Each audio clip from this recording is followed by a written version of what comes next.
My name is Patrick O'Shea. This is my artwork called Meandering, and it's part of the Messages from the Anthropocene exhibition. So I grew up in Vermont, in Swanton. I attended the University of Vermont, and I studied anthropology. I went in like 2007, and I graduated in 2015. So there was some time in the middle there where I lived in Wyoming, and I lived in New Zealand for a while. And I pretty much took a few years and kind of got off the grid and lived out in the wild pretty much. And then I came back and finished my degree at University of Vermont. And anthropology was really interesting to me. And then I started working in archaeology. And then during my time in Burlington, I kind of got more and more interested in how I could kind of do more art in anthropology, because during my time there was always very essay, and I had this idea that I got to be able to kind of do more experimental research. So then I went on a totally art-driven journey.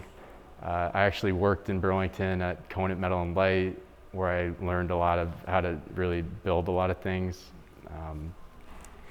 And then I kind of decided, okay, the next step is to do an MFA in art and actually learn about the history of art and the theory and all that.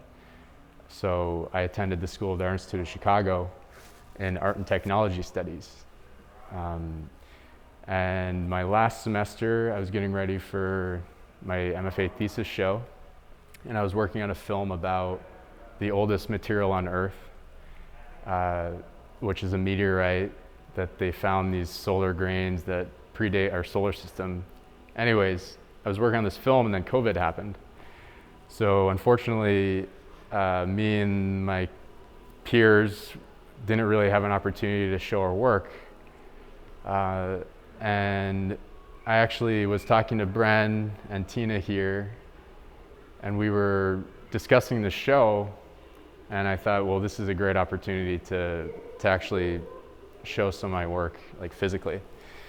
But at that time, I was still in Chicago, and I really wanted it to be site-specific. So, and I wanted it to be about Vermont, and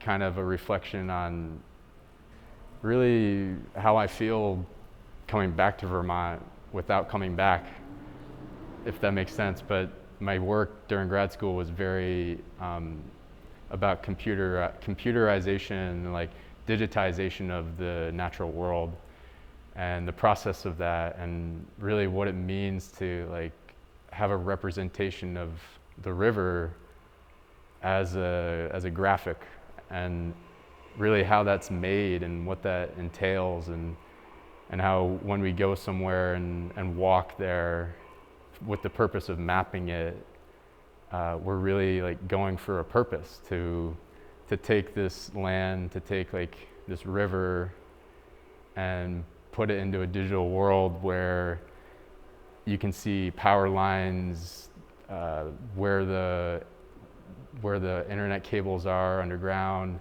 where all the roads are, the digital elevation models, all the data is there, and what happens to that place then.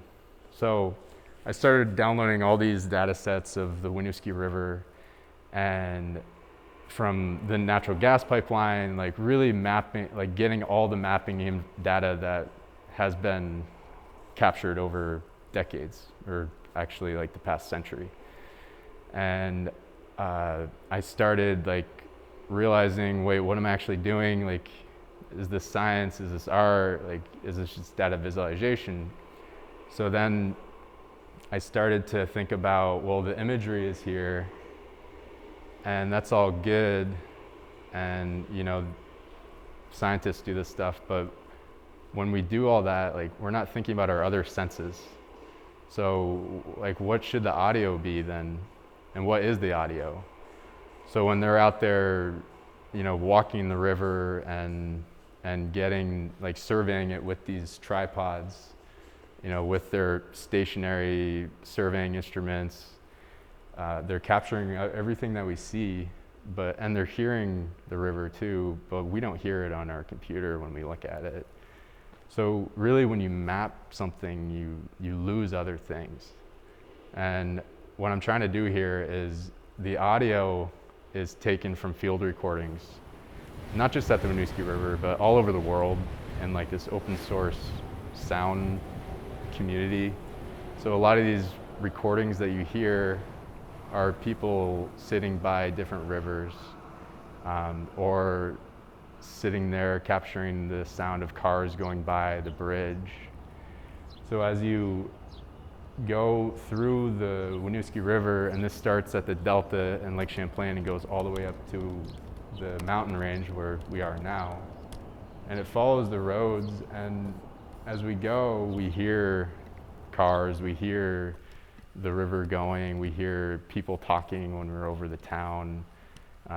Like, it really creates this like tension between image and sound.